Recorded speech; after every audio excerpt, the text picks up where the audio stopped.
కాసేపట్లో కాళేశ్వరం కమిషన్ విచారణకు మాజీ మంత్రి బీఆర్ఎస్ ఎమ్మెల్యే హరీష్ రావు హాజరు కానున్నారు. ఇందులో భాగంగా కాసేపట్లో బీఆర్కే భవన్ కు బయలుదేరనున్నారు మాజీ మంత్రి హరీష్ రావు. అనంతరం కాళేశ్వరం కమిషన్ ఎదుట విచారణకు హాజరు కానున్నారు. విచారణలో భాగంగా హరీష్ రావును పీసీ ఘోష్ కమిషన్ సభ్యులు క్వశ్చన్ చేయనున్నారు. కాళేశ్వరం ఆనకట్టలకు సంబంధించిన అంశాలపై జస్టిస్ పీసీ ఘోష్ కమిషన్ విచారణ జరపనున్నట్లుగా తెలుస్తుంది. ముఖ్యంగా గతంలో నిర్వర్తించిన బాధితుల ఆధారంగా విచారణ జరిపే అవకాశం కనిపిస్తోంది.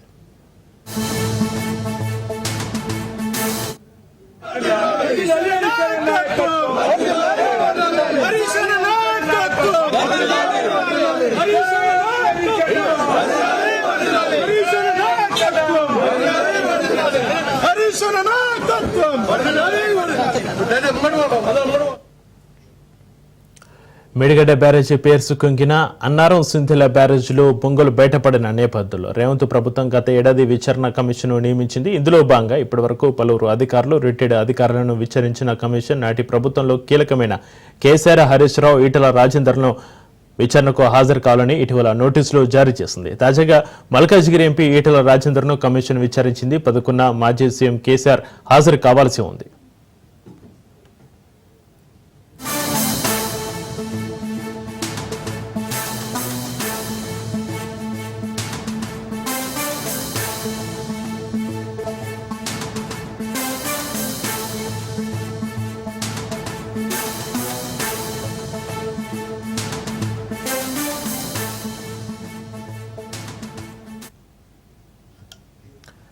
ప్రభుత్వం ఉద్దేశంతో ఆలోచన చేయకూడదన్నారు మాజీ మంత్రి హరీష్ రావు. ఉద్దేశపూర్వకంగా కాళేశ్వరంపై దుష్ప్రచారం చేస్తున్నారని మండిపడ్డారు. దురుద్దేశంతోనే కాళేశ్వరంపై విచారణ చేపట్టినట్లుగా తెలిపారు. న్యాయ వ్యవస్థ, చట్టాల మీద గౌరవం ఉందన్న హరీష్ రావు కమిషన్ విచారణకు సహకరిస్తారని చెప్పారు. కమిషన్ అడిగిన ప్రశ్నలకు సమాధానం చెబుతానన్నారు హరీష్ రావు. తమపై కక్ష తీర్చుకోవాలని, రైతులకు అన్యాయం చేయొద్దన్న హరీష్ రావు. రాష్ట్ర హక్కులను కాలరాయొద్దన్నారు. కాళేశ్వరం ప్రాజెక్టు తెలంగాణకు కల్పతరు అని వెల్లడించారు హరీష్ రావు.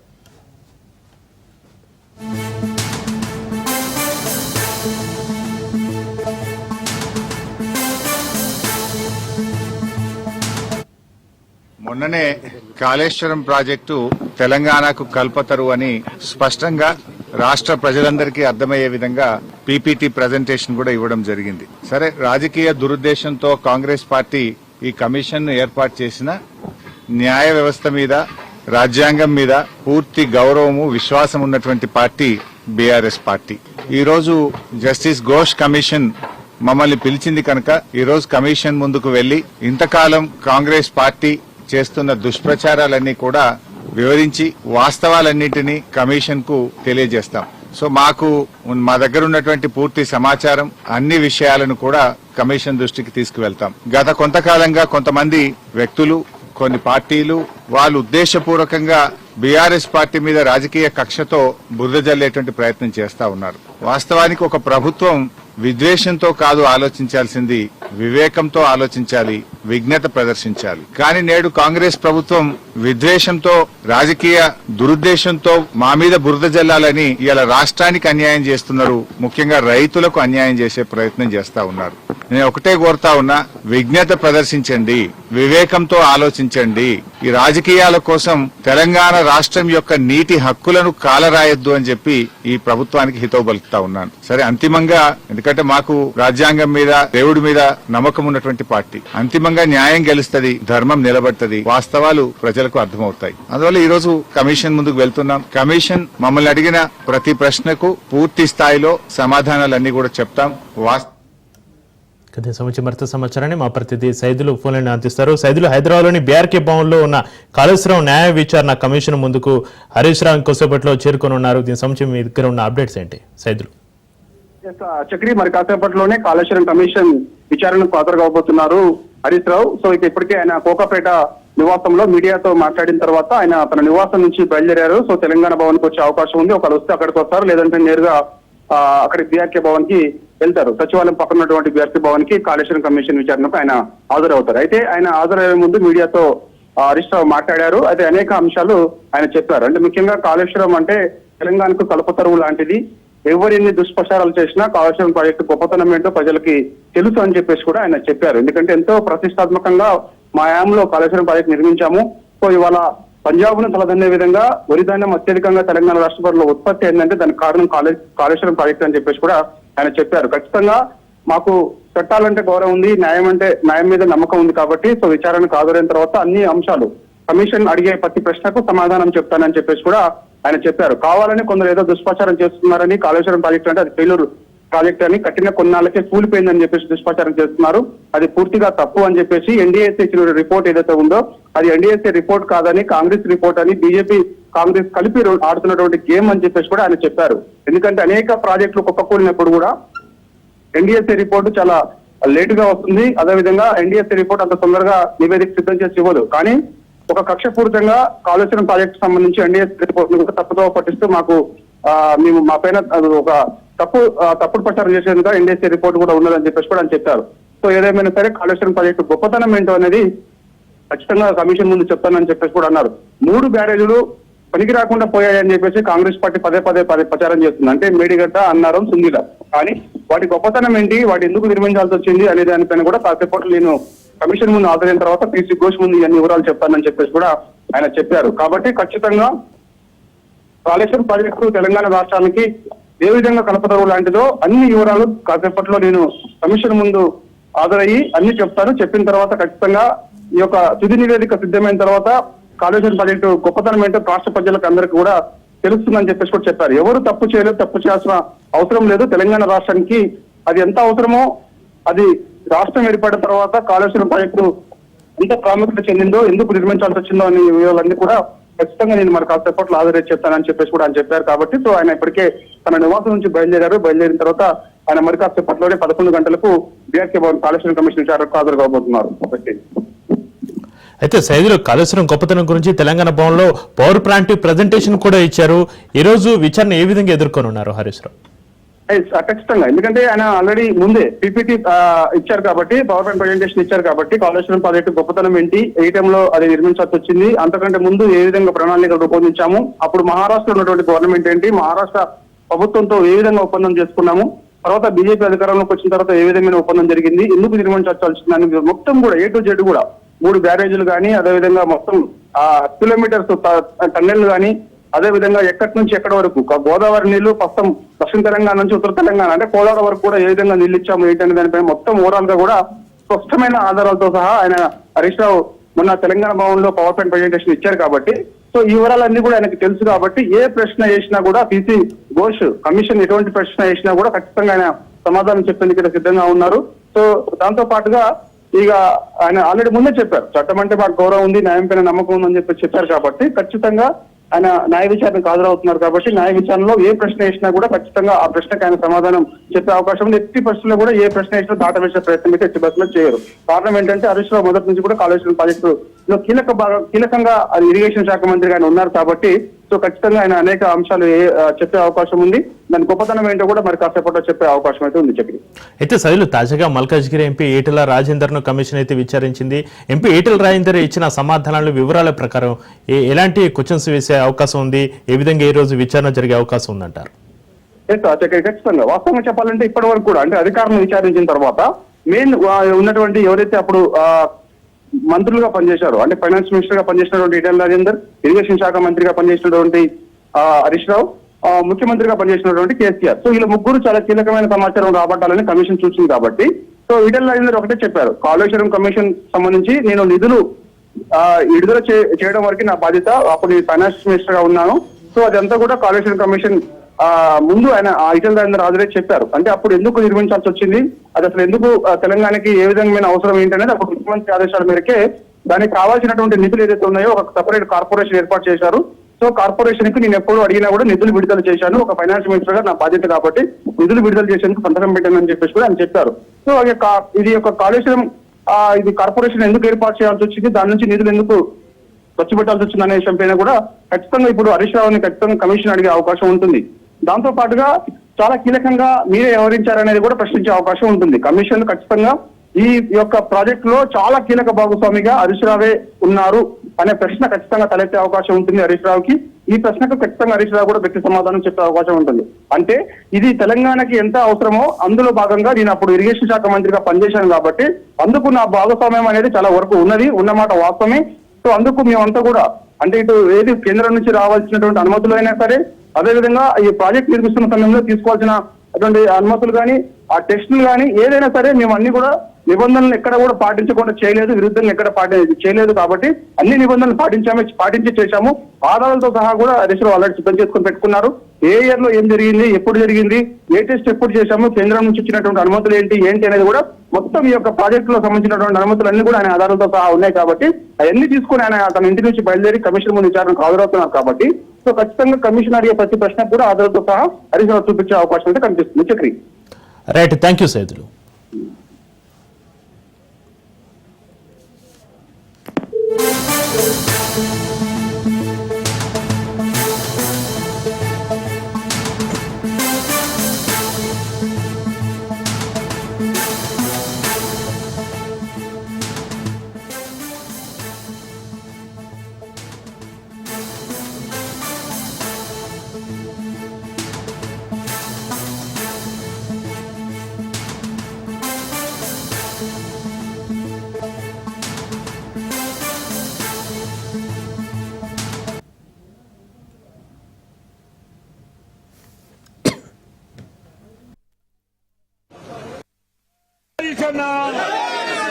జై హరీశన్న, అఖిల అలీ హరీశన్న నాయకత్వం.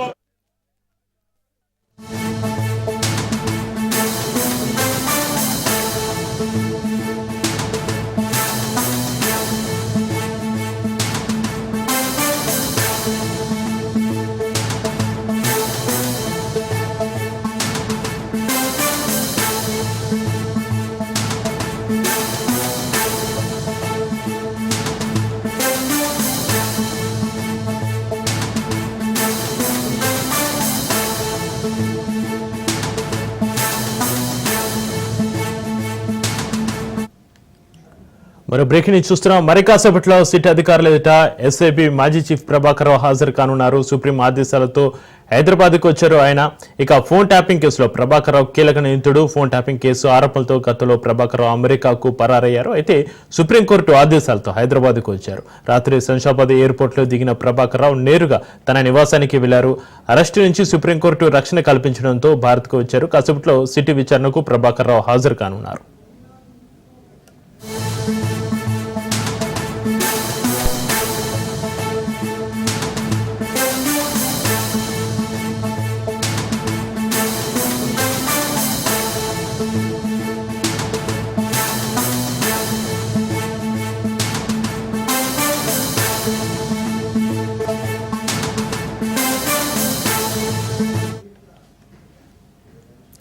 కాసేపట్లో సిట్ అధికారులు ఎదుట ఎస్ఐబి మాజీ చీఫ్ ప్రభాకర్ రావు హాజరు కానున్నారు. సుప్రీం ఆదేశాలతో హైదరాబాద్కు వచ్చారు ఆయన. ఫోన్ ట్యాపింగ్ కేసులో ప్రభాకర్ రావు కీలక నిందితుడు. ఫోన్ ట్యాపింగ్ కేసు ఆరోపణలతో గతంలో ప్రభాకర్ రావు అమెరికాకు పరారయ్యారు. అయితే సుప్రీంకోర్టు ఆదేశాలతో హైదరాబాద్కు వచ్చారు. రాత్రి శంషాబాద్ ఎయిర్పోర్టుకు దిగిన ప్రభాకర్ రావు నేరుగా తన నివాసానికి వెళ్లారు. అరెస్టు నుంచి సుప్రీంకోర్టు రక్షణ కల్పించడంతో భారత్కు వచ్చారు. కాసేపట్లో సిట్ విచారణకు ప్రభాకర్ రావు హాజరు సంబంధించి మరింత సమాచారాన్ని మా ప్రతినిధి రత్నకుమార్ లైవ్ లో అందిస్తారు. రత్నకుమార్.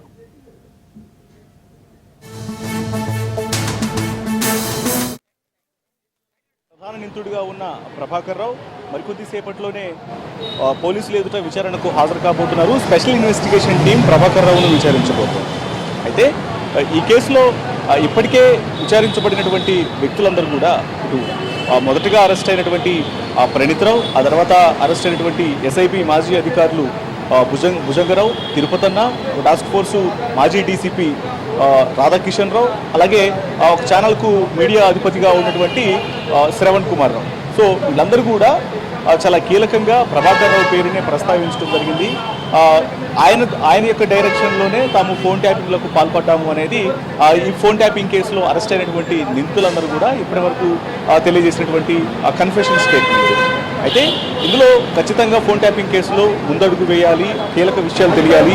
అసలు ఫోన్ ట్యాపింగ్లు వెనకాల ఎవరు దాగున్నారనేటువంటి అంశం పూర్తిగా వెలుగులోకి రావాలంటే ఖచ్చితంగా ఎస్ఐబి మాజీ చీఫ్ ప్రభాకర్ రావును అరెస్ట్ చేసి ఆయన అదుపులోకి తీసుకొని విచారిస్తే ఖచ్చితంగా దీంట్లో అనేక కీలక విషయాలు బయటకు వచ్చినటువంటి అవకాశం ఉన్న నేపథ్యంలోనే ప్రభాకర్ రావు మీద కేసు నమోదు చేసి గత 2024 మార్చి 5వ తేదీన ఆయన మీద ఎఫ్ఐఆర్ చేశారు. ఎఫ్ఐఆర్ చేసి ఆయన్ని అదుపులోకి తీసుకున్నటువంటి సమయానికి ప్రభాకర్ రావు దేశం విడిచి హైదరాబాద్ మాత్రమే కాదు దేశం విడిచి ఏకంగా ఆయన అమెరికా పారిపోవడం జరిగింది. అప్పటి నుంచి ఆయన ఇండియాకు రాకుండా తప్పించుకొని తిరుగుతూనే ఉన్నారు. ఈ క్రమంలోనే ఒకవైపున పోలీసులు లుకౌట్ నోటీసులు జారీ చేశారు, రెడ్ కార్నర్ నోటీసులు ఇవ్వడం జరిగింది. ఆయన ఖచ్చితంగా విచారణకు హాజరు కావాలని ఆయన ఇంటి దగ్గరికి వెళ్ళి నోటీసులు కూడా అంటించినటువంటి పరిస్థితి ఉంది. ఏది ఏమైనప్పటికీ ఒకవైపున ఇన్వెస్టిగేషన్ టీము ఎంత ప్రయత్నం చేసినప్పటికీ ప్రభాకర్ రావు మాత్రం విచారణకు హాజరవ్వకుండా ఆయన విదేశాల్లోనే ఎన్నాళ్ళు తప్పించుకొని తిరిగారు. అయితే రీసెంట్గా కోర్టు ఒక అంశాన్ని చాలా తీవ్రంగా పరిగణలోకి తీసుకొచ్చింది. అందులో ముఖ్యంగా ఒకవేళ ప్రభాకర్ రావు విచారణకు హాజరు కాకపోతే ఖచ్చితంగా అతన్ని ప్రొక్లైమ్డ్ అఫెండర్గా ప్రకటించాల్సి ఉంటుంది. అంటే ప్రకటిత నేరస్తుడిగా అతన్ని భావించాల్సి ఉంటుంది. అలాగే కేసు దర్యాప్తు అనేది ఆగదు, కేసు దర్యాప్తును ముందుకు తీసుకెళ్తాము, ఖచ్చితంగా విచారణకు సహకరించాలి. జూన్ 20వ తేదీలోపు ప్రభాకర్ రావు ఇటు విచారణకు కోర్టు ఎదుట హాజరు కావాల్సి ఉంది అనేటువంటి విషయాన్ని కోర్టులు తెలియజేశాయి. ఇక ఈ క్రమంలోని నోటీసులు కూడా ఇవ్వడం జరిగింది. ఇక ఇది దృష్టిలో పెట్టుకున్నటువంటి ప్రభాకర్ రావు ఇమీడియట్గా సుప్రీంకోర్టును ఆశ్రయించారు. తను అరెస్టు చేయకుండా అలాగే తనకు ఫిజికల్ హెరాస్మెంట్ కానీ ఏ ఇతరమైనటువంటి ఇబ్బందులు అనేవి లేకపోతే తన అనారోగ్య కారణాలన్నింటినీ కూడా దృష్టిలో పెట్టుకొని ఖచ్చితంగా తనకు ఇన్వెస్టిగేషన్ టీంకు ఆదేశాలను జారీ చేస్తే తను ఖచ్చితంగా ఈ ఫోన్ ట్యాపింగ్ కేసులో సహకరిస్తాను, విచారణలో పాల్గొంటాను అనేది ప్రభాకర్ రావు తెలియజేసినటువంటి మాట. కోర్టులో ఎదుట ఆయన యొక్క పిటిషన్ దాఖలు చేసుకున్నట్టు తెలిపారు. ఇక ప్రభాకర్ రావు ఇచ్చినటువంటి పిటిషన్లో ఆయన తెలిపినటువంటి అంశాలన్నింటినీ కూడా పరిశీలించిన తర్వాత కోర్టు దానికి ఇన్వెస్టిగేషన్ టీంకు ఆదేశాలను జారీ చేసింది. ఆయన్ను ఎంతసేపు అయినా విచారించుకోవచ్చు, ఎన్ని రోజులైనా విచారణ చేయవచ్చు, కానీ ఆయన అరెస్ట్ చేయొద్దు అనేటువంటి స్టేట్మెంట్ అనేది కోర్టు నుంచి వచ్చిన తర్వాత కోర్టు కూడా ఇటు ఇన్వెస్టిగేషన్ టీం కూడా ఆ రకమైనటువంటి ఆదేశాలు ఇచ్చి ఇమీడియట్గా ప్రభాకర్ రావు విచారణలో పాల్గొనటువంటి విషయాన్ని తెలియజేసిన తర్వాత ఇప్పటికే ఆయన బెయిల్ పిటిషన్లు కొట్టివేయడం జరిగింది. రెడ్ కార్నర్ నోటీసులు, లుకౌట్ నోటీసులు జారీ చేశారు. కాబట్టి ఆయనకున్నటువంటి పాస్పోర్ట్లను కూడా ఆయన ఎప్పుడైతే ఈ కేసులో ప్రధాన నిందితుడిగా ఉండి తప్పించుకొని తిరుగుతున్నారో అప్పటికే ఆయన యొక్క పాస్పోర్ట్లను కూడా రద్దు చేశారు. ఇక ఈ క్రమంలోనే ఈ విచారణ నిమిత్తం ఆయనకు ఒక వన్ టైం ఎంట్రీ కింద ఎమర్జెన్సీ ట్రాన్స్మిట్ను ఒకటి జారీ చేసి ఆ తర్వాత ఎంబసీ ద్వారా ఇక్కడకు తీసుకురావడం జరిగింది. నిన్న రాత్రి ఆయన అమెరికా నుంచి శంషాబాద్ ఎయిర్పోర్ట్ ద్వారా హైదరాబాద్ చేరుకున్నారు. ఇక హైదరాబాద్ చేరుకున్న తర్వాత దాదాపు 3 గంటల పాటు ఇమిగ్రేషన్ అధికారులు ఆయన విచారించడం జరిగింది. ఎందుకంటే ఇప్పటికే ఆయన మీద రెడ్ కార్నర్ నోటీస్ అనేది ఉంది కాబట్టి వాటికి సంబంధించి 3 గంటల పాటు విచారించిన తర్వాత అంటే 8 గంటల 30 నిమిషాల ప్రాంతంలో ఆయన ఫ్లైట్ దిగితే దాదాపు 11 గంటల 30 నిమిషాల వరకు కూడా ఆయన విచారించి ఆ తర్వాత రిలీజ్ చేశారు శంషాబాద్ ఎయిర్పోర్ట్ నుంచి. అప్పుడు ఆయన తన యొక్క వాహనంలోనే ఇంటికి వెళ్ళడం జరిగింది. ఇక మరికొద్దిసేపట్లో ఏ క్షణమైనా సరే ప్రభాకర్ రావు విచారణకు హాజరయ్యేటువంటి అవకాశాలు అయితే మాత్రం చాలా స్పష్టంగా ఉన్నాయి. అయితే మనకుంటున్నటువంటి సమాచారాన్ని బట్టి ఇప్పటికే అనారోగ్య కారణాలను చూపించారు కాబట్టి మరి ఇవాళ కొంత లేటుగా హాజరవుతారా లేకపోతే ఇమ్మీడియట్గా వచ్చి విచారణకు హాజరవుతారా అనేది తెలియాల్సి ఉంది. కానీ ప్రస్తుతం ఇన్వెస్టిగేషన్ చేసేటువంటి సిట్టు కార్యాలయంగా భావించబడుతున్నటువంటి జూబ్లీహిల్స్ పోలీస్ స్టేషన్ వద్ద మాత్రం పూర్తిగా భారీ పోలీస్ బందోబస్తును అయితే ఏర్పాటు చేశారు. పూర్తిగా ప్రధాన గేట్ల వద్ద ఇతరులు ఎవరు కూడా లోపలికి రాకుండా పూర్తిగా ఇక్కడ ఆంక్షలు విధించడం జరిగింది. పోలీసులు బందోబస్తులో పాల్గొన్నారు. ఇక్కడ ఉన్నటువంటి పరిస్థితులను బట్టి ఏ క్షణమైనా సరే ప్రభాకర్ రావు వచ్చి విచారణలో పాల్గొనేటువంటి అవకాశాలు ఉన్నాయనే విషయం మాత్రం చాలా స్పష్టంగా తెలుస్తోంది. థ్యాంక్ యూ రత్న కుమార్.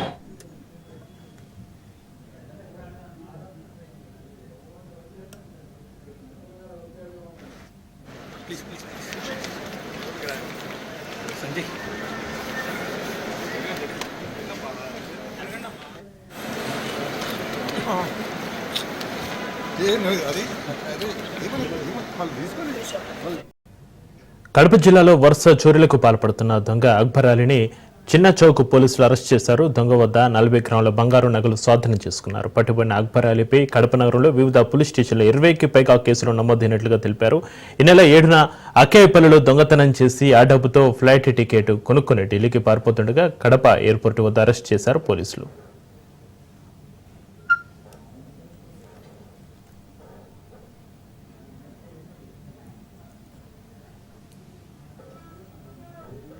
పరిధిలో ఈ ఎన్జిఓ కాలనీలో మృత్యుంజయ కుంటలో జరిగిన కేసులకు సంబంధించి అక్బర్ అలీ అనే ప్రాపర్టీ అఫెండర్ ని సస్పెక్ట్ చేస్తూ ఉన్నాము. అతని కోసం సెర్చ్ చేస్తూ ఉంటే మాకు రాబడిన సమాచారం మేరకు అతను నిన్నటి రోజు ఢిల్లీకి ఫ్లైట్ కి వెళ్తాడనే సమాచారం వచ్చింది.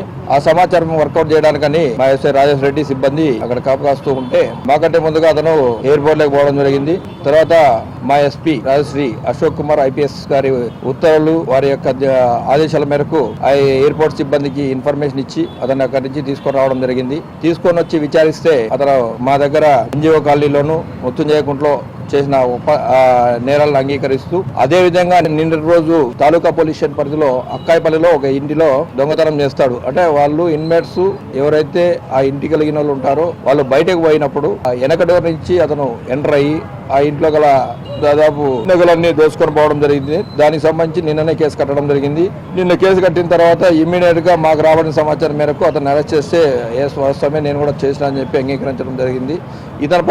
ఇతను టూ టౌన్ పరిధిలో మోచంపేట ఏరియాలో ఉంటాడు. ఇతని పైన దాదాపు ఒక 18 కేసులు ఆల్రెడీ దొంగతనం కేసులు ఉన్నాయి. ఇతను మోస్ట్ వాంటెడ్. మాకు ఏదైనా అఫెన్స్ చేయిస్తాడు ఇక్కడ చేసి ఇతను ఢిల్లీ గోవా ఈ ఏరియాలో తిరుగుతుంటాడు. కొంచెం ఎక్కువ ఎంజాయ్మెంట్కి అలవాటు పడి చెడు వ్యసనాలకు అలవాటు పడి ఈ దొంగతనాలు చేస్తున్నట్టు నేరాన్ని అంగీకరించాడు. ఇతని పైన మా ఉన్నతాధికారులకు తెలిపి చట్ట ప్రకారంగా గట్టి చర్యలు తీసుకు చిన్నజాక్ పోలీస్ స్టేషన్ పరిధిలో ఈ ఎన్జిఓ కాలనీలో మృత్యుంజయకుంటలో జరిగిన కేసులకు సంబంధించి అక్బర్ అలీ అనే ప్రాపర్టీ అఫెండర్ ని సస్పెక్ట్